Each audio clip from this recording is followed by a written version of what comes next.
Assalamualaikum warahmatullahi ta'ala wabarakatuh. Alhamdulillah wassalatu wassalamu ala Rasulillah wa ala alihi wa man walah wa ba'd. Alhamdulillah, kita mengaturkan rasa syukur yang tak terhingga kepada Allah Subhanahu wa taala di atas pertemuan dalam siri-siri kita membicarakan tentang mengenai perjalanan ke alam barzah, dan kita masih lagi di peringkat awal dalam membincangkan tentang umur yang Allah Subhanahu wa taala kurniakan dalam hidup kita ini. Apabila kita diberi oleh Allah Subhanahu wa taala modal perjalanan hidup kita ini, modal yang paling utama yang disebut dengan umur. Lalu kadang-kadang di kalangan kita ini terbayang-bayang di antara kita nak panjang umur ke ataupun kita mengharapkan kematian dalam hidup kita. Pertembungan sebegini sentiasa terjadi dalam pemikiran di kalangan kita. Apakah kita perlu untuk Allah panjangkan umur kita, ataupun kitanya mengharapkan supaya Allah matikan kita di saat-saat mana kita berhadapan dengan berbagai musibah dalam hidup. Malam ini insya-Allah kita akan berbicara tentang tajuk inilah. Tajuk di antara kita nak jaga yang namakan dengan umur kita supaya Allah panjangkan umur. Dalam Islam ni diajar bagaimana pada diri seseorang tersebut. Sama ada nak kita dipanjangkan umur pada diri kita, ataupun Allah Subhanahu wa taala panggil kita untuk dipanggil menghadap di hadapan dia, lebih utama dalam kehidupan kita. Para penonton dan sahabat-sahabat yang dihormati sekalian, tatkala mana kita sebut tentang umur ini, Rasulullah sallallahu alaihi wasallam cerita tentang kelebihan kitanya dipanjangkan umur itu. Keutamaan panjang umur dalam ketaatan pada Allah lebih utama dalam hidup kita dibandingkan dengan kita panjang umur tiba-tiba melakukan maksiat pada Allah Subhanahu wa taala. Yang ni dalam hidup kita ni, apabila satu ketika di waktu mana kita diuji oleh Allah Subhanahu wa taala, kita dibenarkan dalam syarak supaya kita baca doa tertentu. Insya-Allah kita akan sebut sebentar lagi lah dalam doa ini. Tapi kali ini saya nak sebut berdasar pada hadis-hadis Rasulullah sallallahu alaihi wasallam dan juga melalui asar-asar dan juga pandangan para alim ulama, disebut bahawa dalam hidup kita ni panjang umur itu menjadi satu keutamaan dalam hidup orang mukmin. Berdasar pada beberapa perkara yang disebut dalam hadis riwayat Imam Ahmad dan juga At-Tirmizi, daripada Abu Bakrah meriwayatkan bahawa seorang bertanya pada Rasulullah sallallahu alaihi wasallam, "Ya Rasulullah, siapakah orang yang paling baik di atas dunia ini?" Ditanya oleh sahabat, tanya pada Rasulullah sallallahu alaihi wasallam, "Ya Rasulullah, siapa sebenarnya orang yang paling baik di atas dunia ini?" Rasulullah sallallahu alaihi wasallam jawab, "Orang yang panjang umur dia dan baik amalnya." Rasulullah sebut demikian. Orang yang paling baik di atas dunia ini, semakin panjang umur dia, semakin Allah jadikan pada diri dia kesalehan itu terjadi dalam hidup dia. Dia semakin nak jaga amalan-amalan. Itu kaedah lah dalam hidup kita orang mukmin ini. Jangan kita ni semakin panjang umur kita, semakin lama kita hidup, menyebabkan kita ni semakin hidup jauh daripada Allah. Jangan begitu. Rasulullah sallallahu alaihi wasallam diajar pada diri kita, biar umur kita ni lagi panjang umur kita, lagi soleh amalan kita, lagi cantik amalan-amalan yang kita kerjakan. Lalu lelaki itu tanya lagi Rasulullah, "Kalau begitu ya Rasulullah, siapa yang paling buruk atas dunia ini ya Rasulullah? Orang yang buruk pula bagaimana ya Rasulullah?" Rasulullah sallallahu alaihi wasallam jawab, "Orang yang panjang umur dia dan buruk amalnya." Ini diriwayatkan oleh Imam Ahmad dan At-Tirmizi, yang disahihkan oleh Al-Hakim, cerita tentang keadaan demikian. Rasulullah sallallahu alaihi wasallam bila ditanya dua kelompok manusia. Satu kelompok yang Allah panjangkan umur dia. Kemudian panjang umur dia, Rasulullah kata semakin panjang umur, semakin soleh dan semakin soleh dalam hidup seorang ini. Ini Rasulullah sallallahu alaihi wasallam gambarkan demikian. Kita ni kena jadi begitulah. Lagi kita pencen, lagi kita ni semakin tua, semakin berumur dalam diri kita, semakin warak. Jangan kita hidup statik. Orang ramai di kalangan kita ni statik je dalam hidup kita. Baca Quran sejak daripada muda sampai tua, inna a'tayna, inna anzalna dalam diri dia. Bukan begitu dalam hidup kita. Dalam hidup kita ni semakin naik, semakin naik, semakin naik. Semakin kita berumur, semakin dekat dengan Allah. Semakin berumur, semakin dekat dengan Allah Subhanahu Wa Taala. Itu cara pada diri kita. Semakin dekat dengan kematian, semakin kita ni menjadi orang yang semakin terbaik, semakin terbaik. Ini Rasulullah sallallahu alaihi wasallam sebut, inilah sebaik-baik manusia. Ini sebaik-baik manusia. Kalau kamu nak jadikan dia ketua keluarga, dialah yang sebaik yang jadi ketua keluarga. Kalau nak jadikan dia pemimpin, dialah sebaik-baik pemimpin. Pemimpin ni biar kita nampak begitu pada diri kita. Orang yang semakin panjang umur, semakin soleh dia. Semakin panjang umur, semakin terbaik dia. Ini pemimpin yang patut menjadi pemimpin pada kita. Katakanlah dia ni muda lagi, tapi soleh dia tu, kebaikan dia tu, amalan-amalan yang dia ada, yang dia buat itu soleh di kalangan kita ni. Dia dah terbaik dah. Layaklah untuk dia jadi pemimpin pada kita.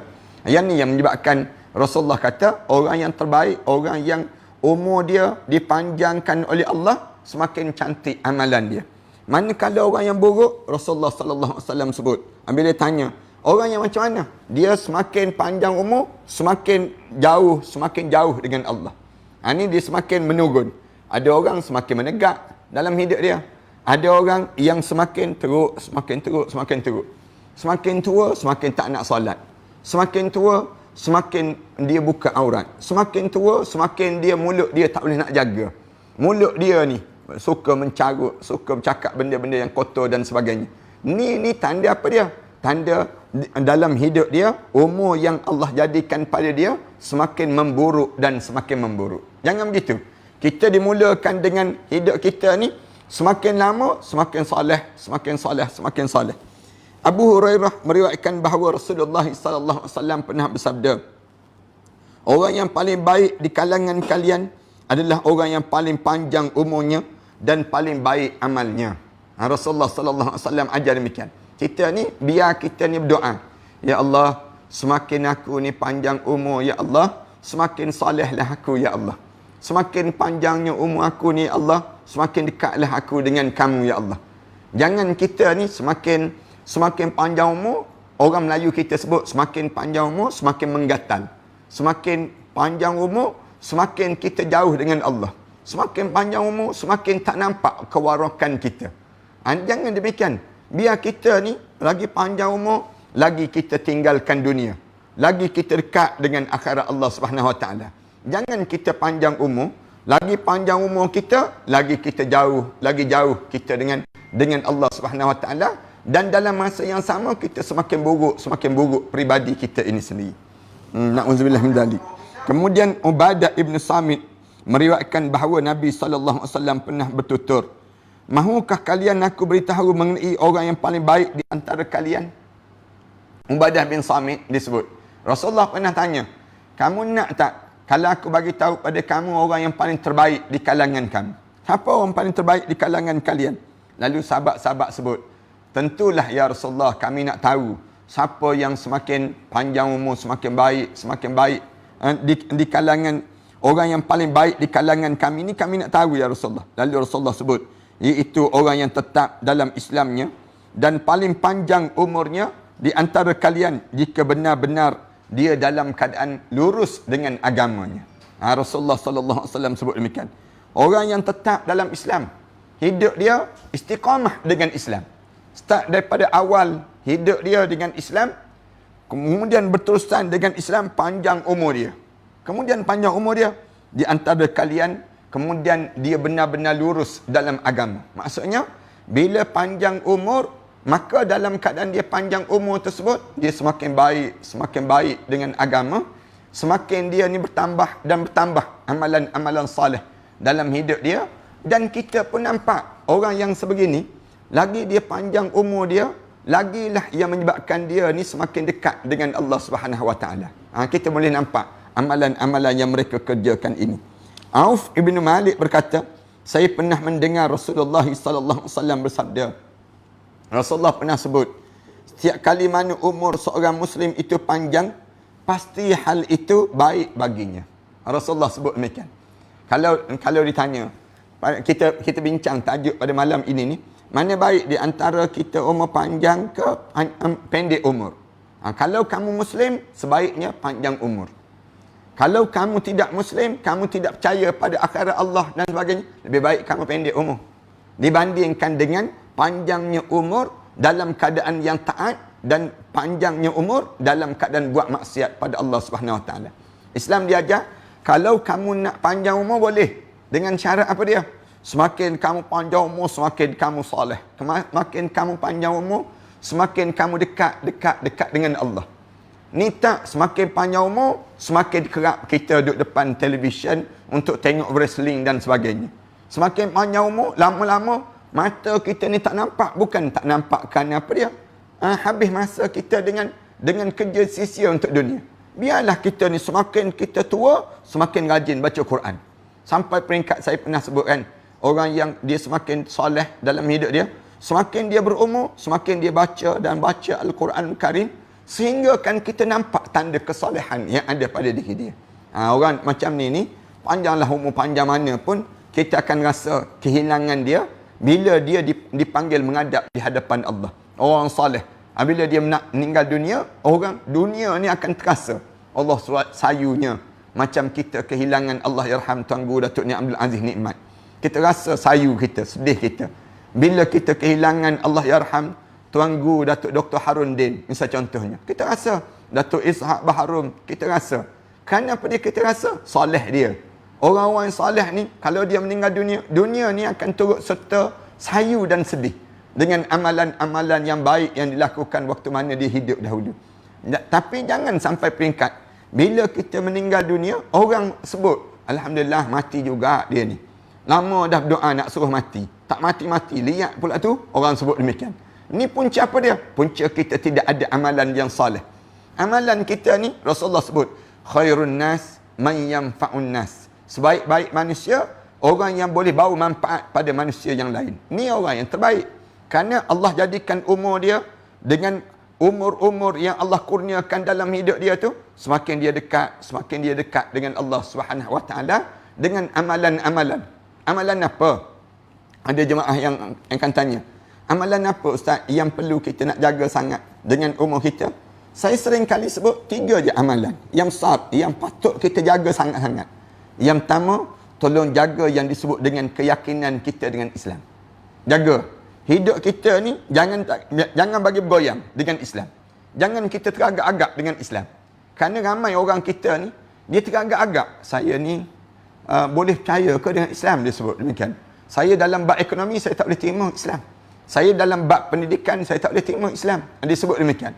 Ada orang kita ni tak yakin dengan Islam.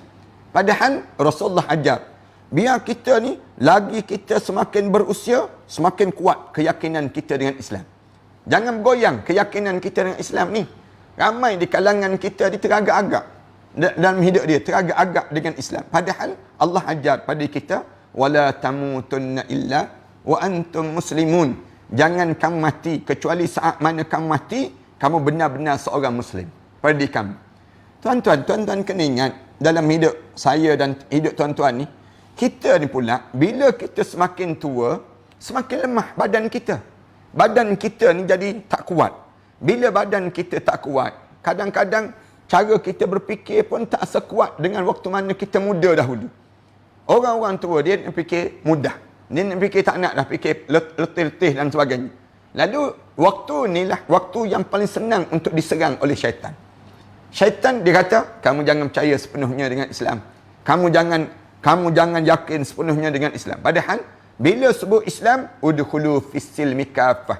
Masuk Islam semua sekali. Jangan kita ambil separuh dan kita kufur separuh yang lain. Tak boleh demikian. Afatu'minuna bi ba'dil kitab wa takfuruna bi ba'd. Apakah patut kamu beriman dengan separuh kitab dan kamu kufur separuh kitab yang lain? Allah tegur ahlul kitab. Jangan begitu. Orang Islam ni, bila kamu sebut Islam, kamu tak letak yang lain lagi dalam Islam. Dalam hidup kita ni, dalam hidup kita, keyakinan kita hanya dengan Islam. Jangan percaya dengan liberal. Jangan percaya dengan nasionalis. Jangan percaya dengan sekularis. Jangan percaya dengan ism-ism yang sedang dimasukkan sekarang ini dalam masyarakat kita. Sehingga kan kita ni, Ada di kalangan kita ni, pada diri dia tak bahawa Tuhan ni ada banyak pada mereka sebut. Kadang-kadang saya nak tegur jugalah ramai di kalangan kita ni, bila dia sebut doalah pada Tuhan masing-masing. Tak betul demikian. Jangan ajar pada kita ni sebut berdoa pada Tuhan masing-masing. Sebut berdoalah kepada Allah dalam hidup kita. Adapun Tuhan-Tuhan yang lain ni, ilahun akhar, Tuhan-Tuhan yang lain ini, yang dicipta-cipta ni, semuanya satu bentuk penipuan dan kepalsuan. Semuanya menipu. Hanya ada di atas muka bumi ni, la ilaha illallah. Tidak ada Tuhan melainkan Allah. Lalu Islam ajar keyakinan biar kukuh dalam hidup kita. Yang pertama. Yang kedua, dalam hidup kita diajar supaya betulkan yang disebut dengan ibadah kepada Allah Subhanahu Wa Taala. Bila panjang umur, tolong jaga ibadah. Ramai di kalangan kita lagi panjang umur, lagi cuai terhadap ibadah. Betul terang dalam hidup kita. Ayah-ayah, ibu-ibu yang mendengar ini, kita ni semakin kita ni lama solat, semakin khusyukkah? Ataupun semakin lama kita solat, semakin kita jauh daripada perasaan kekhusyukan kita pada Allah. Kita ni semakin kita ni berusia, semakin rajinkah datang ke masjid? Ataupun semakin kita berusia, semakin kita nak semayang dekat rumah pada diri kita ni. Cuba kita tanya diri kita, bila kita pergi ke masjid tu, semakin berebut sah yang pertama ke? Ataupun kita semakin berebut sah yang belakang, senang nak balik ke rumah kita? Kalau kita ni tak sepatutnya kita ni, semakin kita berusia, semakin soleh kita, semakin kita berumur pada diri kita, semakin ke depanlah kita, semakin khusyuklah kita. Bila kita solat, nitih air mata, tengah-tengah qiyam tu, kita rasa lazat bacaan yang dibaca oleh imam. Waktu mana kita sujud, basah tempat-tempat sujud. Pernah tak dalam hidup kita jadi demikian pada diri kita ni? Kalau kita boleh jadi demikian, tanda orang ni umur yang Allah bagi pada diri dia penuh dengan kebaikan-kebaikan. Orang ni selayaknya Allah panjangkan lagi umur dia. Tak menjadi beban. Tak jadi beban dalam hidup itu. Jangan jadi macam orang yang tak beriman pada Allah. Orang yang tak beriman pada Allah, panjang umur pun, semakin panjang umur, semakin buat maksiat. Semakin panjang umur, minum arak. Semakin panjang umur, semakin jauh daripada masjid. Jangan begitu dalam hidup kita. Kita kan, dah yang lain tak ada dah dalam diri kita. Kita tak perlu dah buat kerja. Kerja tak perlu dah kita nak lakukan dalam diri kita. Kita pun dah pencen dah. Untuk apa lagi kita nak dalam hidup kita ni? Pergilah masjid-masjid. Pergi dengar kuliah-kuliah. Mendengar majlis ilmu. Tambahkan lagi ilmu. Biar kita ni semakin tambah ilmu, semakin kita dekat. Kita rasa lazat dalam ibadah kita pada Allah Subhanahu Wa Taala. Walaupun ada di kalangan makcik-makcik, pakcik-pakcik, kadang-kadang dia datang majlis ilmu, kadang-kadang dia tertidur dalam majlis ilmu. Saya nak sebut kepada anak-anak, kalian lebih baik ayah-ayah kalian tertidur dalam majlis ilmu dibandingkan dengan ayah ibu kalian tertidur di atas tempat tidur di rumah masing-masing. Tertidur dalam majlis ilmu dapat pahala juga. Tapi jangan niat nak tidur, jangan. Tapi dalam hidup kitanya, kita tertidur dalam keadaan ketaatan pada Allah itu jauh lebih baik daripada kita tertidur di saat mana kita menghabiskan masa-masa kita. Orang tanya, kamu buat apa sekarang? Tak ada buat apa-apa dah. Buat apa sekarang ni? Dah tak ada buat apa-apa ni? Dia jawab, buat dek je, dia sebut demikian. Ini perangai di kalangan, sebahagian di kalangan kita. Jangan begitu. Yang kedua, tolong jaga apa dia? Jaga ibadah pada Allah. Saya bincang panjanglah dalam bab ibadah sebelum daripada ni. Saya sebut yang pertama kena jaga ibadah ni, jaga ibadah apa dia? Ibadah solat. Yang ni kena jaga sungguh-sungguh. Pastikan ayah dan ibu kita, semakin dia berusia dalam hidup dia, semakin jaga solat dia. Kerana ada PL, ada perangai. Orang kita ni semakin dia tua, semakin dia tak nak jaga solat. Jadi macam cuai. Solat dia jadi tak khusyuk. Yang kedua, dia jadi malas. Malas untuk nak solat.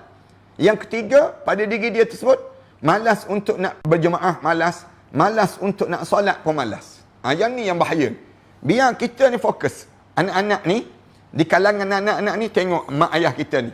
Lagi dia panjang umur dia tu, semakin dia dekat dengan Allah ke, semakin dia jauh dengan Allah. Biar kita ni memastikan dia. Abah, Umi, kita sebut. Ayah, kita sebut pada dia. Pastikan ayah, abi, umi, semua ni pastikan lagi panjang umur, lagi dekat dengan Allah dalam bab solat. Solat yang pertama. Yang kedua, tolong jaga di kalangan kita ni dalam bab ibadah apa dia? Jaga yang namakan dengan pada diri masing-masing ni, jaga untuk bacaan Al-Quran Karim. Al-Quran, mak ayah kita ni suruh dia rajin baca dengan Al-Quran.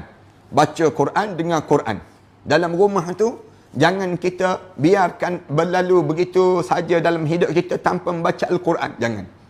Masa-masa sebegini ni, masa semua keluarga kita berada kat rumah dan sebagainya, Quran mesti boleh baca. Saya tengok ramai kawan-kawan yang buat live di kalangan mereka tersebut, buat live ni untuk baca Quran dengan anak-anak. Baca Quran dengan keluarga. Ini bagus dalam hidup kita. Jangan ada seorang pun yang mengikuti rancangan ini tak boleh baca Al-Quran Karim. Saya sentiasa sebut kat situ. Pastikan tuan-tuan, kalau tuan-tuan tak boleh baca Quran, tuan-tuan carilah jalan-jalan untuk membaca Al-Quran. Sebab ramai sangat. Sekarang ni ada apps saya tengok untuk membaca Al-Quran. Saya tengok ada yang disebut dengan apa dia? Dengan belajar cara online. Dengan kita boleh hantar melalui WhatsApp dan sebagainya. Sekarang ada pula dengan teknik-teknik yang lain pula. Kita boleh baca Quran direct. Melalui handphone kita boleh baca dengan guru-guru kita. Dengan satu kelas kita boleh buat. Dengan app yang ada ni. Tuan-tuan bolehlah dalam hidup kita ni untuk tumpang belajar Al-Quran Karim dalam diri kita. Al-Quran yang kedua, mesti jaga. Yang ketiga, saya nak sebutnya apa dia? Di antaranya, tolong alihkan harta benda kita ini yang ada di atas dunia ni ke akhirat Allah sebelum daripada kita ni masuk dalam kubur seorang-seorang. Yang ni banyak kali juga saya sebut ni. Di mana-mana pun. Jangan simpan harta benda untuk dunia.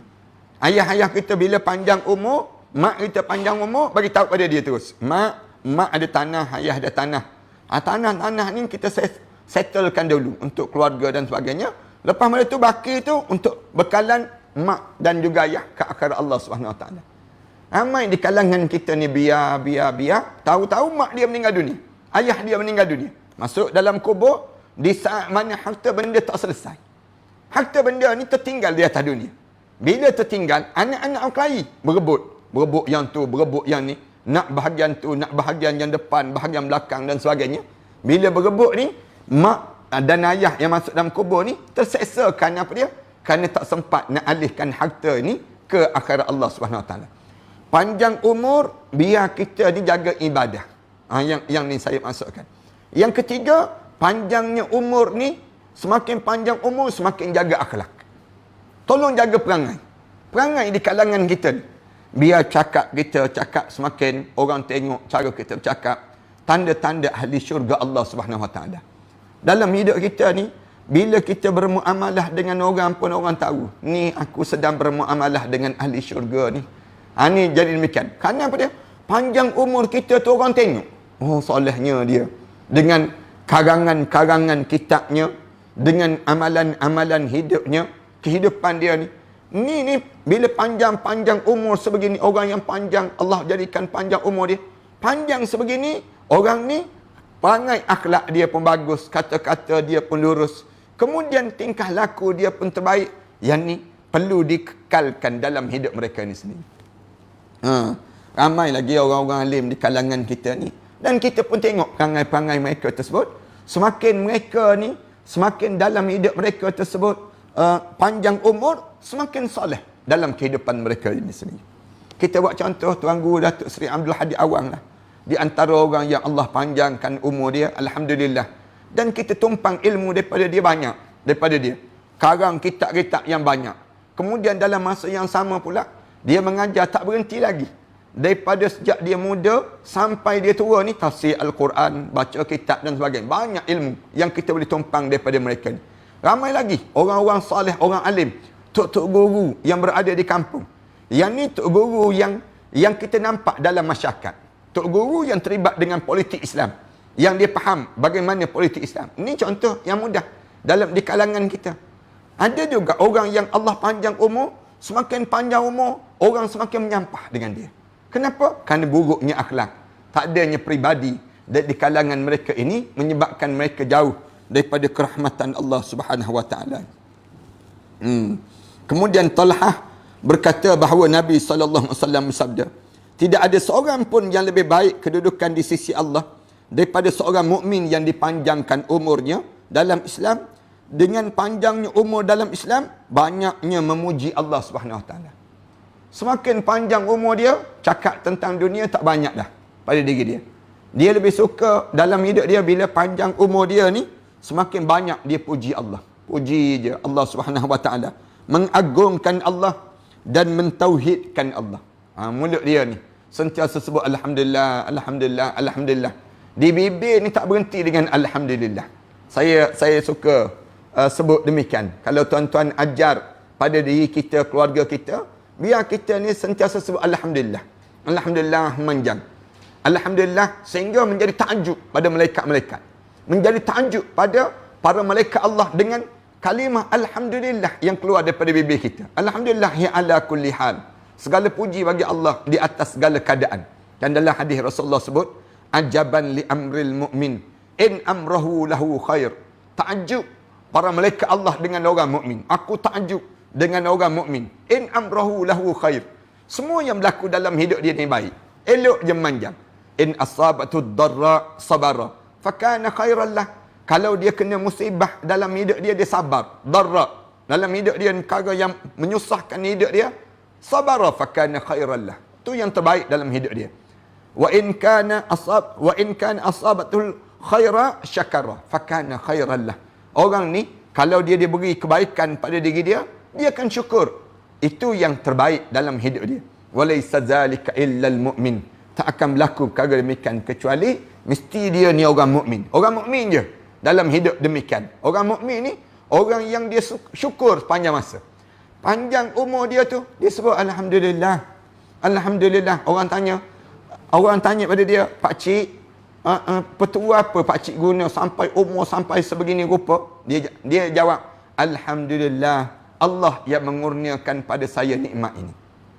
Ada setengah orang, kalau kita tanya dia, petua apa yang biasa guna ni sampai panjang umur ni? Orang tanya pada dia, dia umur dia sebut, saya minum air suam dalam hidup saya. Saya guna dengan apa dia? Dengan aloe vera. Saya guna dengan macam-macam gaya. Saya makan ubat herba ni. Saya macam ni nak memanjangkan umur. Bukan kerana yang demikian. Yang menyebabkan kamu dapat panjang umur ni, siapa yang bagi? Allah yang kurniakan pada seorang. Bila Allah kurniakan pada kita panjang umur, lalu dalam hidup kita ni, kitanya sentiasa memuji Allah. Puji Allah. Bukan sekadar puji Allah, mengagungkan Allah. Panjangnya umur, sentiasa sebut Allahu Akbar. Allahu Akbar. Allahu Akbar ya ala kulli hal. Segala puji bagi Allah di atas segala keadaan. Kemudian dalam masa yang sama, mentauhidkan Allah. Itu yang tiga benda yang saya sebut sebelum daripada. Mengesahkan Allah. Lagi kita semakin dekat nak mati, di antara benda yang kita akan lalui nanti, insya-Allah kita akan sebut. Apa dia? Syaitan yang akan ganggu. Syaitan kata jangan sebut la ilaha illallah. Jangan kamu balik kepada Allah. Lalu mulut kita ni sebutlah la ilaha illallah. Kita lawan. Tiap-tiap hari ni sentiasa sebut la ilaha illallah Muhammadur Rasulullah. Ulang dan ulang. Tak adalah zikir yang paling afdal atas dunia ni. Bila tanya, zikir apa yang paling afdal untuk kita yang mengingati Allah di atas muka bumi ni? Zikir la ilaha illallah Muhammadur Rasulullah. Ini keutamaan panjangnya umur. Lalu boleh tak pada diri kita ni beberapa dalil-dalil yang saya sebut ni, dan kita tanya balik, ada tak boleh tak kita mengharapkan kematian? Boleh. Ulama-ulama jawab boleh. Dasar pada bila kita takut ditimpa dengan fitnah-fitnah. Bila kita diuji dengan ujian-ujian yang teruk dalam hidup kita ni, boleh juga kita minta mati. Lebih baik mati daripada hidup. Bila berhadapan dengan fitnah. Pernah saya nak sebut tentang Thauban berkata bahawa Rasulullah sallallahu alaihi wasallam pernah berdoa, ya Allah, aku memohon kepada kamu agar dapat mengerjakan berbagai kebaikan, meninggalkan kemungkaran dan mencintai orang-orang mukmin, mencintai orang miskin. Seandainya kamu menghendaki fitnah bagi manusia, maka kembalilah aku kepada kamu tanpa terkena fitnah-fitnah tersebut. Ini pernah Rasulullah baca doa yang disebut oleh Thauban. Thauban disebut, Rasulullah pernah baca doa. Doa minta mati. Rasulullah sallallahu alaihi wasallam minta dengan kematian. Doa Rasulullah apa dia? Ya Allah, aku memohon kepada kamu ya Allah. Ini cara agar dapat mengerjakan segala kebaikan. Doa Rasulullah sallallahu alaihi wasallam. Ya Allah, aku mohon pada kamu nak suruh aku ni jadi mudah dalam nak melakukan kebaikan. Meninggalkan kemungkaran. Aku minta supaya mudah je untuk tak nak buat benda yang mungkar. Benda yang mungkar tu berpaling terus. Kemudian dan mencintai orang-orang miskin. Rasulullah sallallahu alaihi wasallam baca doa, seandainya kamu menghendaki fitnah bagi manusia itu ya Allah, maka kembalilah aku kepada kamu tanpa terkena dengan fitnah-fitnah itu. Fitnah-fitnah itu apa dia? Depan nanti insya-Allah kita akan sebut sikit lagi tentang fitnah-fitnah. Demikian juga Umar. Sayyidina Umar radhiyallahu anhu pernah baca doa, pernah berkata, ya Allah, kekuatanku telah berkurang. Ini Sayyidina Umar sebut, badan aku ni kuat tak sama lagi dengan zaman-zaman muda dahulu. Kemudian usia aku pun telah semakin tua. Sayyidina Umar baca doa demikian. Usia aku semakin tua, sementara rakyat aku telah semakin ramai. Ini doa yang dibaca oleh Sayyidina Umar. Sayyidina Umar sebut ada Allah, dalam hidup dia sedang melalui keadaan demikian. Oleh kerana itu, ya Allah, kembalilah aku kepada kamu tanpa disia-siakan dan dihinakan aku. Ini Sayyidina Umar sebut demikianlah. Kerana dia rasa beban dalam hidup dia ni semakin bertambah, semakin tambah. Tetapi kudrat semakin tak kuat. Tak sama dengan muda. Tapi di saat mana rakyat-rakyat semakin ramai. Rakyat-rakyat semakin ramai. Aku, ya Allah, baliklah pada aku, pada kamu, ya Allah. Di saat mana aku ni tidak disia-siakan segala amalan-amalan aku. Dan aku tidak dihinakan di sisi kamu, ya Allah. Doa Sayyidina Umar Al-Khattab. Belum sampai hujung bulan, beliau meninggal dunia terus. Sayyidina Umar ni, kalau kita baca dalam sirahnya, dia di antara orang yang kena bunuh pada disebut Abu Lu'lu'ah yang membunuh Sayyidina Umar. Bila saat mana fitnah-fitnah yang berlaku di kalangan yang disebut dengan di kalangan sahabat-sahabat ni semakin kuat, mereka ni dalam keadaan yang mereka semakin teruk ni, lalu Sayyidina Umar kata, aku tak makin kuat dah ya Allah nak melalui keadaan sedemikian rupa. Ini fitnah-fitnah. Depan nanti saya akan sebut fitnah apa yang menyebabkan pada diri kita ni boleh untuk kita baca doa demikian. Lebih lanjut disebut lagi, hal itu dibaca. Al-Ulaim Al-Kindi berkata, saya pernah bersama Ubay Abbas Al-Ghifari berada di tempat yang tinggi. Lalu dia melihat satu kaum berlari menghindari penyakit taun. Pernah satu ketika, Ulaim Al-Kindi ni, dia tengok Ubay Al-Abbas Al-Ghifari berada di tempat yang tinggi. Lalu melihat kaum berlari. Kerana lari itu, satu kaum tu lari, takut daripada serangan virus taun di waktu tersebut. Lantas dia berkata, wahai penyakit taun, jemputlah aku bersama dengan kamu. Bila orang tengok orang lari itu, dia pun sebut, wahai penyakit taun, matikanlah aku. Ambil penyakit taun, virus taun tu, jemput aku sekali, biar aku mati bersama dengan kamu. Macam sekarang ni lah, wabak coronavirus ini, ataupun COVID-19 ini, COVID-19 ini, bila berlaku tersebut, ada orang alim yang dibaca doa demikian. Dia kata, wahai COVID-19, matikanlah aku dengan kematian kamu. Kita dengar kan, kita tengok dalam kes-kes yang berlaku ni, ada orang-orang yang alim, yang Allah panggil menghadap. Boleh jadi kerana doa-doa yang dibaca di kalangan mereka tu. Bila dia sebut saja begitu, dikatakan sebanyak 3 kali. Dia sebut tu sebanyak 3 kali. Ulaim Al-Kindi ni, bila dia duduk dengan Ubay Al-Ghifari ni, di tempat tinggi dia tengok orang lari kerana takut dengan taun yang berlaku ni. Lalu dia pun baca doa ni sebanyak 3 kali. Dia sebut, wahai penyakit taun, matikanlah saya bersama dengan kamu. Ulaim bertanya kepada dia, tanya pada Ubay Abbas Al-Ghifari, kenapa kamu baca doa demikian? Mengapa kamu sebut begitu? Bukankah Rasulullah telah bersabda? Katanya Ulaim Al-Kindi ni berkata, tidakkah Rasulullah sallallahu alaihi wasallam pernah sebut, tidak sepatutnya salah seorang di antara kalian mengharapkan kematian, kerana pada saat kematian terputuslah semua amalnya. Rasulullah sallallahu alaihi wasallam kata, tak patut di kalangan kalian ini minta supaya mati. Tak patut. Rasulullah sebut dalam hadis Rasulullah yang lain. Rasulullah kata, kalaulah kamu minta mati juga, habislah amalan kamu. Rasulullah sallallahu alaihi wasallam sebut demikian. Akan tapi jangan pula kalian lari ataupun menolak daripada kematian. Rasulullah dah pesan dah. Jangan kamu lari daripada mati dan jangan kamu tolak mati. Bila sampai saatnya, apatah lagi sampai mencela kematian itu. Lalu Rasulullah kata, cela mati ni pun tak boleh. Cela mati ni pun dilarang. Rasulullah sallallahu alaihi wasallam pesan demikian. Kemudian Ulaim, lebih lanjut Ulaim menceritakan bahawa Abu Abbas berkata, lalu Ulaim disebut Abu Abbas berkata, tidakkah kamu mendengar Rasulullah sallallahu alaihi wasallam pernah bersabda, mengapa yang dibaca doa yang begitu? Doa, wahai COVID-19, datanglah, tariklah nyawa aku, matilah aku bersama dengan kamu di saat mana kena penyakit yang virus sebegini. Kenapa baca doa ni? Boleh tak kita baca doa demikian? Lalu disebut Rasulullah juga pernah bersabda, bersegeralah kalian pada kematian kerana 6 perkara. Rasulullah kata, kalau kamu diuji dengan fitnah 6 perkara ni, bolehlah kamu minta mati. Boleh dalam hidup kamu untuk kamu berlaku kematian pada kamu. Yang pertama, kerana kekuasaan dipegang oleh orang-orang yang bodoh. Rasulullah kata, sebab yang pertama, kamu minta mati ni bila pemimpin-pemimpin yang memimpin kamu tu orang-orang bodoh. Orang-orang yang kamu lantik dia, tengok-tengok CJ palsu rupa-rupanya. Senang ceritanya. Nak sebutnya, tengok-tengok pemimpin-pemimpin yang khianat. Pemimpin-pemimpin yang menipu.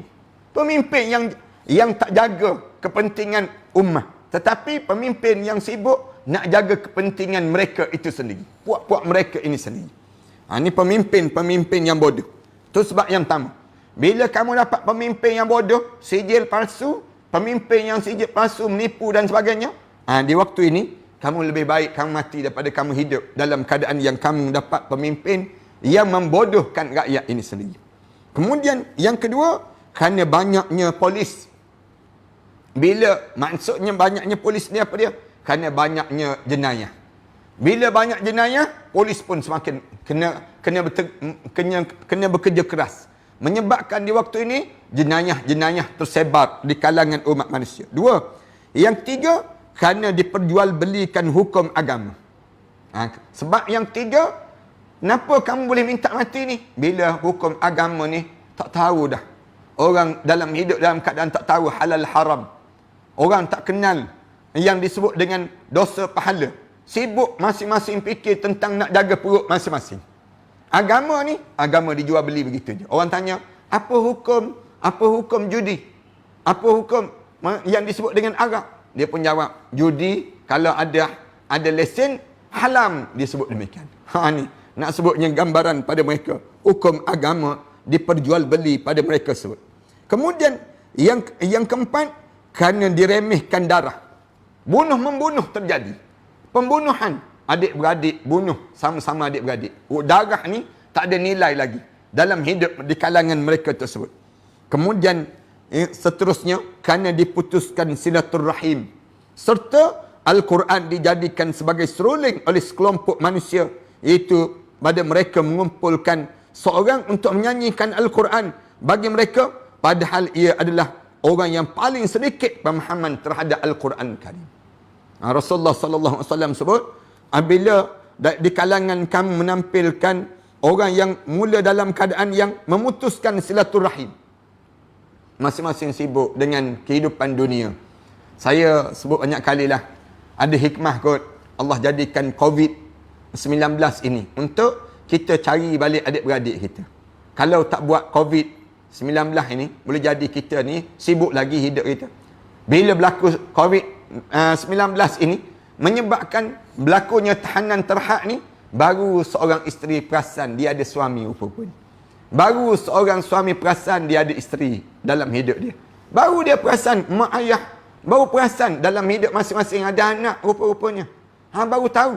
Baru sibuk berulang-alik ke dapur, kejap ke dapur, kejap ke tandas. Kejap rasa tak tahu nak buat apa dah. Kita tengok dalam yang tersebar dalam WhatsApp tu kan. Tidur bangun dia. Malas dah dia. Tak tahu nak buat apa dah. Ni tambah pula 14 hari. Sampai 14 hari bulan April. Bila lagi tambah ni, lagi menambahkan kebosanan bagi mereka yang bosan. Tetapi bagi mereka yang pandai dan mereka yang aktif, mereka akan melihat ini merupakan satu peluang untuk kita nak membaiki benda-benda yang tersembunyi di sebalik dalam jumpa dengan FaceTime dan sebagainya. Banyak amalan-amalan yang kita boleh lakukan. Serta Al-Quran mula dijadikan seruling. Rasulullah sallallahu alaihi wasallam sebut, bila Al-Quran dimerdukan sahaja oleh sekelompok manusia dan menampilkan seorang itu membaca Al-Quranul Karim, padahal orang tersebut faham pun tidak terhadap Al-Quran. Baca tu geling pala-pala. Baca tu bukan main lagi bersemangat. Baca dalam keadaan merdu tarannum dia. Tapi faham, pelaksanaan hilang terhadap Al-Quranul Karim. Maka Rasulullah kata bolehlah di saat demikian. Al-Hasan meriwayatkan bahawa Al-Hakim Ibnu Amr berkata, wahai penyakit ta'un, jemputlah aku bersama dengan kamu. Pernah disebut demikian. Bila Al-Hasan, dia diriwayatkan Al-Hakam bin Amr berkata, bila datang penyakit ta'un, dia kata, wahai penyakit ta'un, jemputlah aku, matikanlah aku bersama dengan kamu. Kemudian ditanya pada dia, mengapa kamu berkata demikian? Orang tanya dia, mengapa kamu minta demikian? Padahal kamu telah dengarkan Rasulullah bersabda, tidak sepatutnya salah seorang di antara kalian mengharapkan kematian. Kan ada kan dalam Rasulullah sallallahu alaihi wasallam sebut, jangan kamu harapkan kematian dalam hidup kamu. Lalu dia jawab, saya pernah mendengar apa yang telah kamu dengar itu, tetapi saya ingin segera mati kerana 6 sebab. Dia sebut, saya pernah dengar Rasulullah pernah sebut demikian. Rasulullah kata tak sepatut kalian mengharapkan kematian. Tapi Rasulullah kata dibenarkan apabila 6 sebab. Yang pertama diperjualbeli terhadap hukum ini. Hukum ni, orang ada duit sikit, dia boleh jual, dia boleh beli hukum. Tukar daripada haram menjadi halal. Tak sepatut jadi demikian.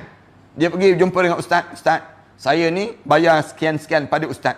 Cuma ustaz tolong bagi hukum sikit terhadap apa yang telah kami nak buat ni. Apa dia hukum dia? Dia jadi penasihat syariah dan sebagainya. Misal contoh, ustaz tolong pertahankan sikit, yang kami ni kami nak buat begini. Hujah dia, ustaz kena pertahankan mengikut hujah ni. Diperjualbeli hukum di saat tersebut. Dia tak boleh jadi demikian. Halal bayyinun, al-halal bayyinun, wal haramu bayyinun. Yang halal tu jelas, yang haram tu jelas. Wa bainahuma umurun mushtabihat. Di antara yang halal dan haram tu ada yang syubhah dalam hidup kita. Tak boleh kita jual beli hukum tersebut, tak boleh demikian. Yang keduanya, kerana ramainya polis, kerana jenayah semakin banyak, pemerintahan yang dipegang oleh anak beranak. Rasulullah kata bila pemerintahan tu anak beranak dia, bapa dan menteri, kemudian anak dia timbalan dan menteri, menteri-menteri dia, anak-anak saudara dia, sepupu-sepupu dia, yang menyebabkan anak beranak je di kalangan mereka tersebut kitaran. Bila pemerintahan di kalangan anak beranak ditumpahkan darah, berlakunya pertumpahan darah, saling bunuh-membunuh, diputuskannya silaturrahim. Bila orang Islam tak rasa lagi persaudaraan Islam di kalangan orang Islam ni, serta ada golongan yang pada akhir zaman mendorong para pembaca Al-Quran untuk menjadikan Al-Quran sebagai seruling-seruling saja. Ini di antara sebab-sebab. Dalam hadis Rasulullah sallallahu alaihi wasallam cerita perkara demikian, nak suruh, nak gambarkan pada kita, bila kita boleh mengharapkan fitnah kerana mengharapkan kematian kerana 6 sebab tersebut. Mudah-mudahan Allah selamatkan pada kita daripada keadaan yang berlaku ini sendiri. Ini disebut Ibnu Abi Ad-Dunya Al-Khatib dan Ibnu Asakir menceritakan bahawa Abu Bakrah Asy-Sya'bi radhiyallahu anhu mengatakan, demi Allah, tidak ada nyawa yang keluar yang lebih aku sukai daripada nyawa aku ini. Tidak juga nyawa lalat yang sedang terbang ini. Pernah disebut demikian. Bila disebut sahabat tabi'in dia kata, aku ni tak adalah nyawa yang lebih paling aku suka saat ini kecuali nyawa aku sendiri keluar daripada jasad aku. Orang ramai pun hairan. Lalu bertanya pada dia, tanya pada Ibnu Asakir yang cerita pada tentang Abu Bakr Asy-Sya'bi radhiyallahu anhu ini. Orang ramai tanya pada dia, kenapa? Dia jawab, aku takut menjumpai satu zaman yang pada masa itu aku tidak mampu untuk menegakkan amar ma'ruf dan nahi munkar. Dia kata, aku takut Bila Allah panjang umur aku hidup satu zaman yang tak boleh tegakkan amar ma'ruf nahi munkar. Bila amar ma'ruf nahi munkar ini tak boleh tertegak, lalu apa yang terbaik pada hari tersebut? Dalam hidup kita ni, apa yang terbaik dalam diri kita ni? Lalu Abu Hurairah berkata bahawa ada seorang yang berjalan melintasi dirinya. Lalu dia pun tanya, kamu nak ke mana? Dia jawab, ke pasar. Lebih lanjut Abu Hurairah mengatakan, seandainya kamu dapat membeli aku akan kematian, sebelum pulang tolong belikan aku kematian. Abu Hurairah sebut demikian. Kenapa? Kerana di antara sebab lagi naknya mati ni bila amar ma'ruf tak boleh terjadi, nahi munkar tak boleh terjadi dalam diri kita, mati lebih baik daripada kita hidup. Nak suruh orang buat baik pun tak boleh. Semua dilarang. Nak buat baik pun orang larang, orang tegah, orang bunuh kita dan sebagainya. Ataupun kita cegah kemungkaran pun orang kata yang mungkar tu ma'ruf. Yang mungkar tu jadi baik. Maka mati lebih baik daripada kita hidup di saat yang sedemikian rupa. Ini disebut dalam kitab. Mudah-mudahan Allah jadikan pertemuan kita pada malam yang baik ini pertemuan yang penuh dengan kebaikan, dan para hadirin sekalian boleh faham terhadap konsep di antara hidup yang panjang umur dan kemudian dalam keadaan yang kitanya hidup dalam keadaan yang suasana fitnah terjadi, kematian lebih baik daripada kehidupan yang membawa kepada kedurhakaan kepada Allah Subhanahu wa taala. Terima kasih di atas kesempatan pada malam yang baik ini. Saya cerita sikit dalam siri yang ketiga kita dalam membicarakan tentang siri-siri keperjalanan ke barzah, insya-Allah. Mudah-mudahan Allah jadikan pertemuan kita ini pertemuan yang diberkati dan dirahmati di sisi Allah, dan Allah masukkan kita di kalangan hamba Allah yang saleh. Tuan-tuan, saya suka nak sebut tentang mengenai satu kitab ini. Saya akan terangkan pada minggu akan datang, minggu yang akan datang, tentang kitab ini, persiapan menjelang kematian. Bila dekat-dekat nak mati itu, amalan apa yang kita kena buat? Dekat-dekat kita nak menghadap di hadapan Allah. Minggu depan, tuan-tuan, saya berharap tuan-tuan dapat memiliki kitab ini. Tuan-tuan boleh terus ke talian 019 577 6306. 577 6306. Tuan-tuan terus ke talian ini untuk dapatkan kitab inilah. InsyaAllah dia akan post. Dan bila semua sahabat-sahabat dah ada kitab ni, kita akan huraikan satu demi satu, insyaAllah. Satu malam je saya akan terangkan dalam kitab ini. InsyaAllah kita akan cerita tentang bila dekat nak mati betul-betul, sama ada kita nak mati ke ataupun keluarga kita nak mati, ayah kita nak meninggal dunia, amalan apa kena buat. Saya cadangkan orang yang berada dalam tempat-tempat yang hampir-hampir dengan kematian, kalian bacalah kitab ini. Ikut je susunan ini. Ada yang tanya nak buat apa dalam hospital bila kita tak tahu. Kan saya dengar cerita tentang keluarga-keluarga COVID-19 ini. Kadang-kadang bila hantar mak ayah tu ke hospital, hantar untuk meninggal dunia. Dia panggil. Hantar begitu dah. Hantar yang terakhir dalam hidup. Tak jumpa. Nak tengok jenazah pun tak boleh dah. Lepas pada meninggal dunia ini sendiri. Sebelum meninggal dunia ni, saya cadangkan di kalangan kita ni, pakak-pakak memiliki kitab ini pada talian 019 577 6306. Kalian cepat-cepat ke talian tersebut lah, insya-Allah.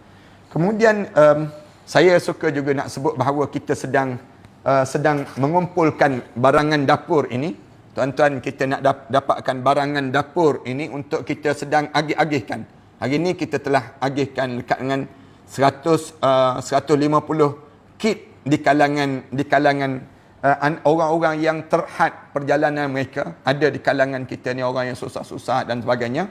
Saya mengambil peluang dan kesempatan yang terhad ini untuk kita nak agih-agihkan. Saya agihkan di Shah Alam, kemudian saya agihkan di Kelantan, saya agihkan juga di Kuala Terengganu, saya agihkan juga di Kedah. InsyaAllah 2-3 tempat ini kita sedang agih-agihkan kit ini. Dan insyaAllah kalau kita ada tempat-tempat yang ada lebih lagi, kita akan agih-agihkan lagi. Dengan cara kita dapatkan daripada di kalangan masyarakat kita ni, kita dapatkan ramai-ramai. Bila kita dapatkan keadaan barang ini sendiri, insyaAllah suasana yang kita dapat ini, bila kita dapat saja barang-barang, duit-duit, tuan-tuan boleh terus back in kan saja ke talian 013 617 1941. 1941. Tuan-tuan bank inkan pada akaun Matan. Matan ni, Matan Center ni kat bawah tersebut. Dalam tempat ni tuan-tuan boleh nampak tempat ni, ataupun di yang di live tu ada Matan Center tu, Infak Pembangunan Ma'had Tahfiz An-Nabawi, Matan Center tersebut.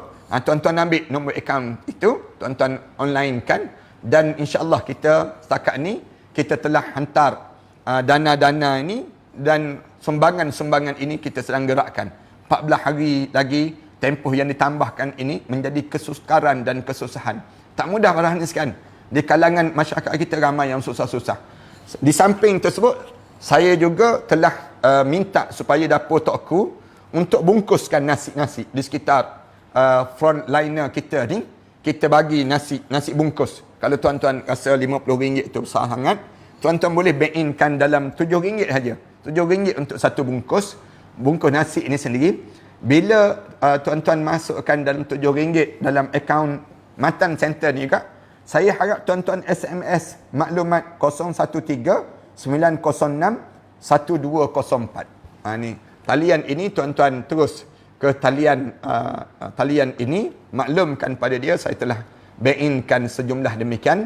Mudah-mudahan Allah Subhanahu Wa Taala akan menambahkan lagi rezeki kita, dan Allah menyediakan makanan-makanan pada kita waktu mana kita dalam kubur dan di akhirat, bangun di padang mahsyar nanti, bertambah lagi rezeki-rezeki kita ni sendiri. Di samping, saya suka nak sebut juga bahawa produk yang sedang kami keluarkan ini, produk yang disebut dengan susu kambing dan juga kurma ajwa.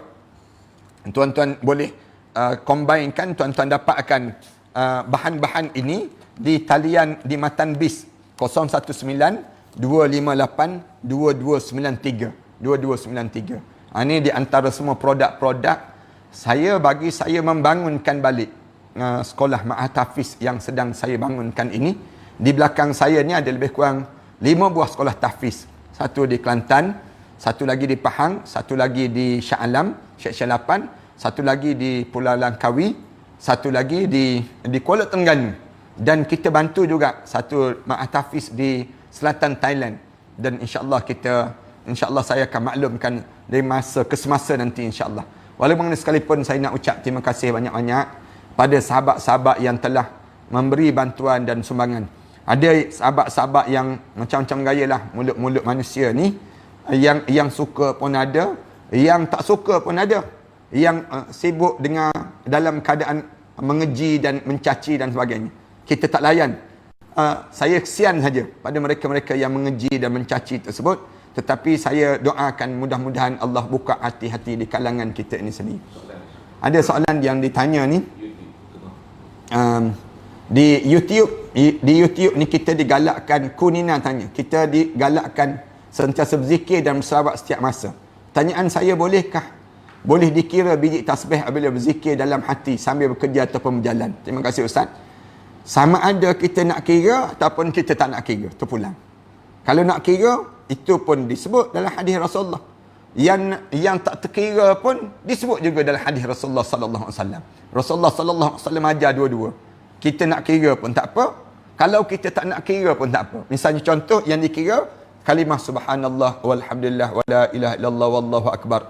Subhanallah 33 kali, alhamdulillah 33 kali, Allahu akbar 33 kali. Misal contoh Rasulullah sallallahu alaihi wasallam sebut demikian. Tu kira. Rasulullah kira. Ada kalimah yang Rasulullah sallallahu alaihi wasallam sebut, tak payah kira pun tak apa. Baca aja zikir dan zikir pada kita ni sepanjang masa di kita. Kemudian ada lagi soalan, Ustaz, apakah hukum tidak memandikan jenazah COVID-19 ini? Hukum dia adalah harus dan wajib di saat ini. Harus dan wajib di saat yang sebegini. Kerana apa dia? Kerana kalau kita mandikan jenazah tadi yang ditanya oleh Afiq Firdaus, dia akan menyebabkan virus itu berjangkit pada orang lain pula. Berjangkit pada mandi jenazah. Jadi lalu keadaan ini mudarat, membawa mudarat. Maka ulama-ulama telah mengeluarkan fatwa bahawa jenazah ini bolehlah diurus dengan urusan yang paling mudah dan paling baik. Mudah-mudahan bila kita urus macam ni, jenazah-jenazah ini dianggap mati syahid, yang disebut dengan jenazah syahid akhirat Allah Subhanahu Wa Taala. Kemudian Muhammad Nizul Hisham Muhammad Zawawi tanya, bagaimana cara untuk menegur ayah dan ibu untuk mereka yang lebih kuat beribadah di kala usia emasnya? Mohon petua daripada Ustaz. Biasanya saya sebut tegur mak ayah kita ni, yang pertama guna bahasa yang lemah lembut. Kita sebut pada mak kita, ayah kita, mak, ayah, sebenarnya masa kita ni semakin hampir dengan menghadap depan Allah. Lalu apabila kita meninggal dunia nanti, mak, ayah, kita bawa amalan je, kita tak bawa yang lain. Kita sebut demikian. Sebut dan ingatkan pada dia. Saya tengok ramai dah orang meninggal dunia, harta benda dia tak guna, pangkat dia tak guna, tapi yang dia guna ialah amalan untuk menghadap depan Allah. Mak, abah, sembahyang kita kena jaga, kita sebut. Kemudian bukan kena jaga, kena tambah. Biar kita semakin banyak. Mak sama juga pada diri kita. Kita sebut pada mak kita dengan cara yang lemah lembut. Satu, yang pertama. Yang kedua, kita buat sendiri. Malam-malam kita bangun tahajud. Bangun, kejut anak-anak kita, bangun tahajud. Biar anak-anak kita pakat-pakat bangun. Bila bangun-bangun, semua masa-masa bangun, maka di waktu tersebut mereka pun ikut sama. Sama juga dengan bila kita nak makan. Mak ayah kita ni makan terus, tak sempat nak baca doa. Kita, keluarga kita, bila kita duduk je baca doa, Allahumma barik lana fima waqina adzabannar. Lama-lama terikut amalan ini, amalan yang baik ni. Sebab tu Allah, bila dia sayang pada satu keluarga ni, dia akan bagi orang-orang tertentu untuk menyedarkan keluarga ni. Kita ni kan kadang-kadang kita jahat, tapi kalau Allah sayang pada kita, Allah bagi pasangan hidup kita yang baik. Allah bagi pasangan hidup kita ni yang baik. Pasangan kita ni sentiasa tegur pada diri kita, bang, yang ni kena buat, begini kena buat. Ni tanda kita ni, Allah nak tunjuk jalan kita ke syurga Allah. Kadang-kadang kita jahat, pasangan kita jahat, tapi Allah kurniakan kepada kita anak-anak yang baik. Anak-anak kita ni, bila kita kata, pergilah sekolah, belajar kat sekolah sekian. Dia jawab, tak nak, saya nak sekolah tahfiz. Dia sebut demikian. Anak sebut demikian, terdiam mak ayah. Kadang-kadang mak ayah dia diam, lama-lama menitik air mata dengar anak-anak yang mula boleh baca Quran lancar, merdu pula suara, jadi imam pula solat, menyebabkan berubah. Kita ni pun berubah kerana anak kita. Kadang-kadang kita jahat, pasangan hidup kita jahat, anak kita jahat, tapi kita dapat menantu yang baik. Menantu ni, Allah hantar menantu yang soleh dalam keluarga kita, menantu yang solehah dalam keluarga kita. Tanda Allah nak sayang pada keluarga kita. Ini cara demikian. Mereka ni menunjuk jalan. Kadang-kadang dengan menantu pun hantu dipanggil. Kadang-kadang dalam keluarga kita ni. Tapi Allah kurniakan pada kita yang disebut dengan jiran-jiran yang baik, cucu-cucu yang baik. Ni semua ni untuk nak menegur kepada orang yang semakin baik dalam kehidupan mereka ini sendiri. Muhammad Sinar Wahyu Predator, dalam keadaan negara dunia diserang penyakit COVID-19 ini, apa yang harus kita lakukan, Ustaz? Saya sebut zikir biar banyak, taubat biar berterusan pada diri kita, taubat, kemudian doa pada Allah. Saya dengar tadi Perdana Menteri pun berdoa kepada Allah. Bagus. Inilah kali pertama dalam sejarah negara kita Perdana Menteri baca doa. Tak pernah lagi kita dengar Perdana Menteri baca doa. Tahun ni Perdana Menteri baca doa. Kali pertama dalam sejarah negara. Alhamdulillah, rasa sejuk hati dalam suasana kita sekarang ni. Mudah-mudahan Allah rahmati negara kita ini dan Allah jadikan kebaikan berterusan pada kita. Umur Ustaz berapa? Semoga Allah panjangkan usia Ustaz untuk kerja dakwah. Umur saya baru 40-an. Bukan baru jugalah, dah lama tu. Umur yang ditanya oleh sahabat-sahabat kita Nur Ya Salam ini, tanya soalan umur Ustaz berapa tersebut. InsyaAllah kita, mudah-mudahan Allah panjangkan umur kita dan Allah jadikan kebaikan berterusan pada diri kita. Kemudian Bel Preti tanya, Assalamualaikum Ustaz, apakah hukum memberi sedekah dengan duit nafkah suami yang bagi sedangkan suami tak reda? Bila suami dah bagi pada kita, dia jadi milik kita. Jadi milik kita. Bila dia jadi milik kita, kita boleh bagi. Kita boleh bagi. Itu cara demikian. Yang tak boleh, kita ambil duit suami, kita bagi sedekah. Itu tak boleh. Kerana dia masih lagi milik suami. Tapi kalau suami dah bagi pada isteri dia, dah bagi dah. Jadi di waktu tersebut, kitanya bagi senyap-senyap. Bagi perlahan-lahan, kita bagi demikian. Itu sah. Islam benarkan. Dan itu hak kita lah. Pahala tu dapat pahala pada kita. Suami pula pelik, isteri nak buat benda yang baik, takkan kita tak nak bagi? Bagilah. Benda yang baik kan, bagi sedekah tu, dia mewakili keluarga kita. Bila dia mewakili keluarga kita, dia sedekah, dia bagi. Akhirat nanti kita jumpa balik yang dia bagi tadi. Jangan risau. Suami-suami jangan jadi kedekut. Suami-suami kena jadi pemurah. Jangan kita jadi suami yang kedekut, jangan. Sehingga kan isteri kita terpaksa ambil duit kita senyap-senyap. Itu tak betul pada dalam kekeluargaan kita. Suami tolong tunaikan tanggungjawab bagi nafkah dalam rumah tangga ini sendiri. Jefferson M. Paling tanya, "Salam Ustaz, saya muallaf. Alhamdulillah di kalangan kita. Selamat datang ke dalam keluarga Islam yang baik ini. Dengan keadaan kita sebegini, bagaimana saya nak mendoakan ibu bapa kandung saya supaya mereka dapat hidayah memeluk Islam? Ada mengatakan tak boleh didoakan keluarga yang belum Islam. Boleh? Tak betul. Yang kata tak boleh tu dia je seorang tak boleh. Kita boleh doa kepada, dan Rasulullah sallallahu alaihi wasallam pun diajar oleh Allah baca doa, Allah mahdi qaumi fa innahum la ya'lamun. Ya Allah, tolong bagi hidayah pada kaumku, sesungguhnya mereka tak mengetahui, ya Allah. Maka doa kita pada mak kita, ayah kita pun kita doa yang dengan syarat mereka masih lagi hidup. Baca doa, ya Allah, selamatkanlah ayah saya, ya Allah. Masuk, bagilah petunjuk dan hidayah untuknya, ya Allah. Untuk ibu demikian juga. Lalu kita diajar supaya kitanya bagi dan kita bagi. Doa-doa kita ni sentiasa berterusan. Kemudian tunjuk akhlak yang baik. InsyaAllah Allah buka hati-hati yang lembut itu untuk bersama dengan Islam. Kemudian, Ustaz, apa hukum sedekah dulu baru bayar hutang? Saya jawab, kalau kita jamin diri kita boleh bayar hutang, bolehlah kita bersedekah dahulu. Tapi kalau kita tak ada jaminan untuk kita nak bayar hutang, maka sedekah ini mesti didahului membayar hutang daripada kitanya bersedekah. Di kalangan kita ni, Ustaz, macam mana nak istiqamah tinggalkan maksiat? Dekatkan dengan orang soleh. Jangan jauh daripada orang soleh. Dekat dengan orang soleh ni untuk menjadikan kita istiqamah dalam diri kita. Kemudian dalam masa yang sama baca doa, ya muqallibal qulub, tsabbit qalbi ala dinika wa ala ta'atika, subhanaka inni kuntu minaz zalimin. Baca doa, ya Allah, tolong tetapkanlah hati aku, ya Allah. Ya muqallibal qulub, wahai Tuhan yang balik-balikkan hati, tsabbit qalbi, tolong tetapkanlah hati aku, ala dinika, di atas agama kamu, wa ala ta'atika, dalam mentaati kamu. Subhanaka inni kuntu minaz zalimin. Juliana Ramli sebut, doakan saya sekeluarga kekuatan keimanan, ketakwaan untuk menghadapi fitnah yang berluasa sekarang. Ya, kita sama-sama doakan. Mudah-mudahan Allah jadikan pada diri kita ni, untuk kita ni semakin dekat dengan Allah, dan kita diberkati dalam kehidupan kita. Ustaz, Yusri Darus tanya, Ustaz, cara nak tegur staf tempat kerja yang tak nak solat dan mempersenda-sendakan kita bila kita mengajak solat. Kita jangan lemah dan jangan putus asa.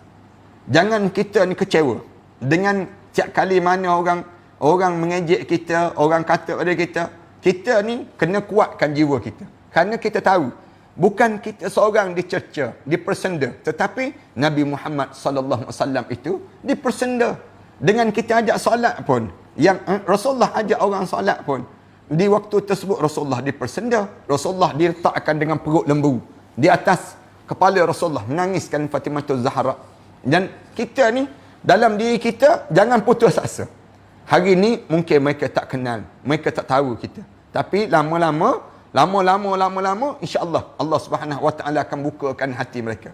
Boleh jadi masa akan menjadi mengubati dalam perjalanan kehidupan kita ini sendiri. Dan mudah-mudahan Allah jadikan kebaikan berterusan di kalangan kita ini. Dan soalan-soalan sahabat-sahabat ini, Ustaz, kalau kita selamat di alam kubur, adakah perjalanan seterusnya akan selamat juga?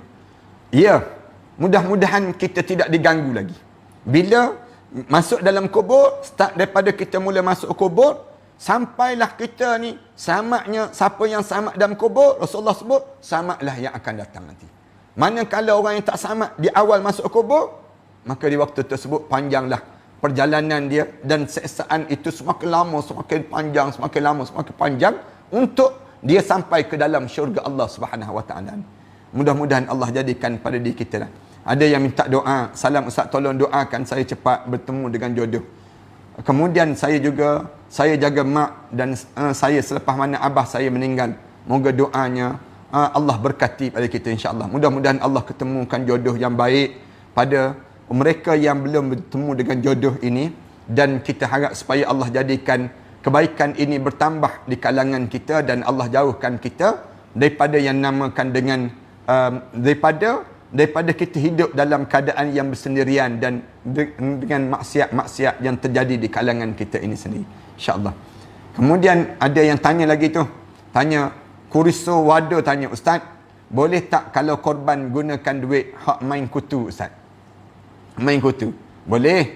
Dengan kita guna duit main kutu ni, duit kita kumpul yang di kalangan kita sebut. Jadi kita guna duit kita ni, lepas tu kita bayar balik dengan syarat kita jangan mengelak dalam kutu kita.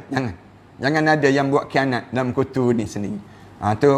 Dan saya tak cadangkan dalam bab ini sebenarnya dalam di peringkat kita, kecuali kutu di kalangan adik-beradik orang yang kita betul-betul yakin di kalangan kita, itu lain di kalangan kita ni. Kemudian saya doakan Malaysia buat kerajaan Islam macam Brunei. Mudah-mudahan insya-Allah. Mudah-mudahan Allah jadikan kebaikan itu. Dan Assalamualaikum Ustaz, boleh tak saya beri duit pencarian saya pada anak-anak, sedangkan duit itu dari orang yang saya tak tahu orangnya? Kalau kita tak tahu daripada sumber mana, jangan kita bagi pada diri kita. Dalam diri kita ni, bila kita ni dalam keadaan yang kita tahu sumber dia, barulah kita boleh pada diri kita ni. Semua benda kena ikut Islam. Muhammad Khalid hanya politik Islam. Diamlah RBA. Saya nak sebut. Memang hidup kita ni semua dengan Islam. Termasuk politik. Politik ada politik Islam. Jangan ada di kalangan kita sebut, saya tak nak terlibat dengan politik, Ustaz. Bila kita tak terlibat dengan politik, orang politikkan kita. Cerdik tak cerdik kita. Dalam hidup kita, kena ada politik Islam. Rasulullah diajar macam mana politik Islam. Diajar cara demikian. Bila kita terlibat dengan politik, kita ikut politik yang diajar oleh Rasulullah sallallahu alaihi wasallam. Masalah di kalangan kita ni, orang kita dia tak belajar politik Islam. Dia belajar politik Machiavelli. Dia belajar politik sekular.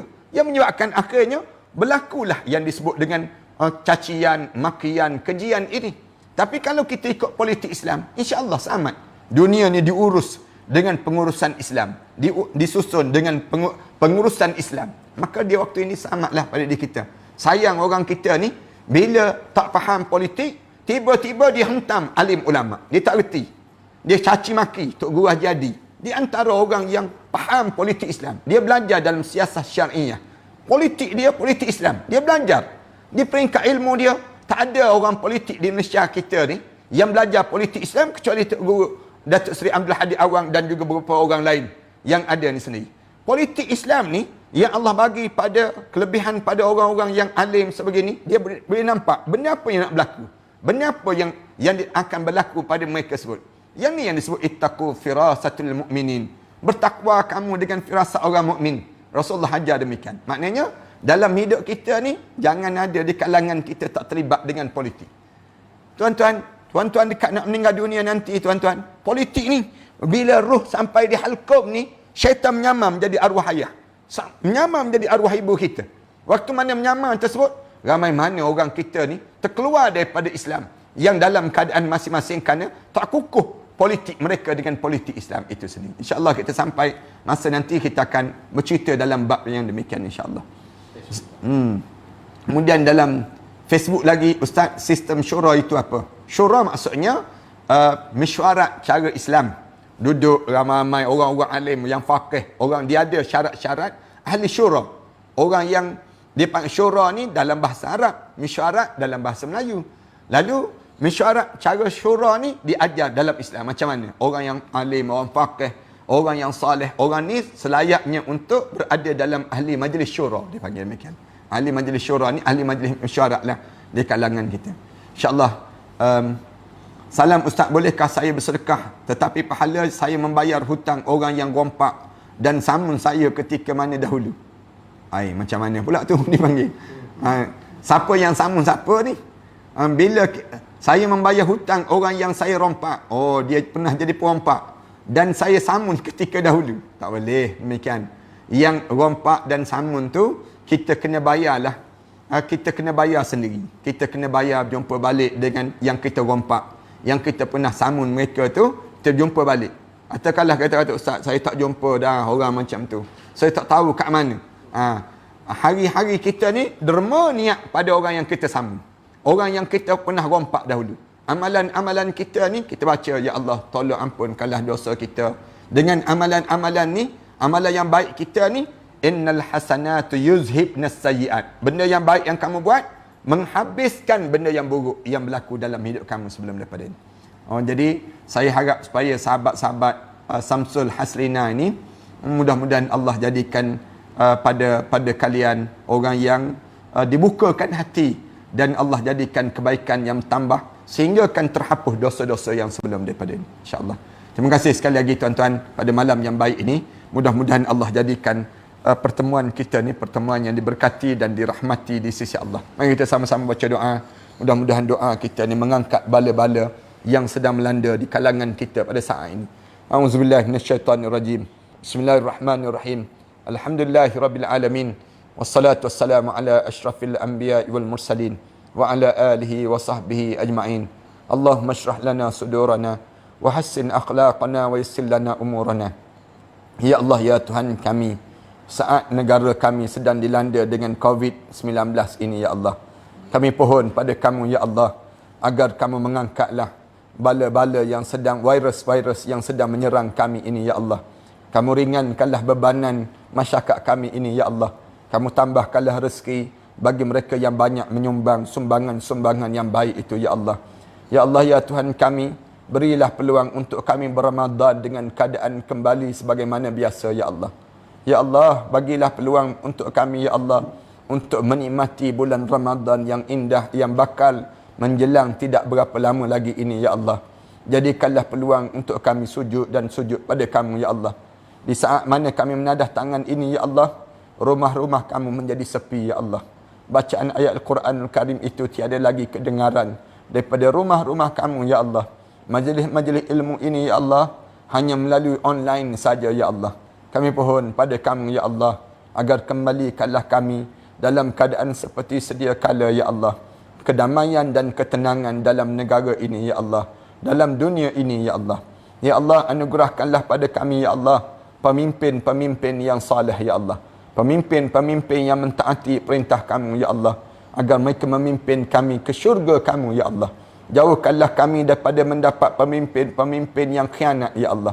Mereka yang mengkhianati tanggungjawab yang telah diberi pada mereka itu, ya Allah. Kami pohon pada kamu, ya Allah, agar kamu rahmatilah kami ini, ya Allah. Jadikanlah kekeluargaan kami kekeluargaan yang saleh, ya Allah. Suburkanlah anak-anak kami yang sedang membesar itu dengan Al-Quran, ya Allah. Jadikanlah keluarga kami, ya Allah, keluarga yang penuh dengan ketenangan dan kebahagiaan, ya Allah. Rabbana alaika tawakkalna wa ilaika anabna wa ilaikal masir. Ya Allah, saat mana kami menadah tangan ini, ya Allah, anak-anak muda yang sedang ingin mendapatkan jodoh mereka itu, ya Allah, kamu jodohkanlah dengan jodoh-jodoh yang baik, ya Allah. Mereka yang sedang menunggu kedatangan zuriat, ya Allah, kamu tambahkanlah zuriat-zuriat yang baik dalam kekeluargaan itu, ya Allah.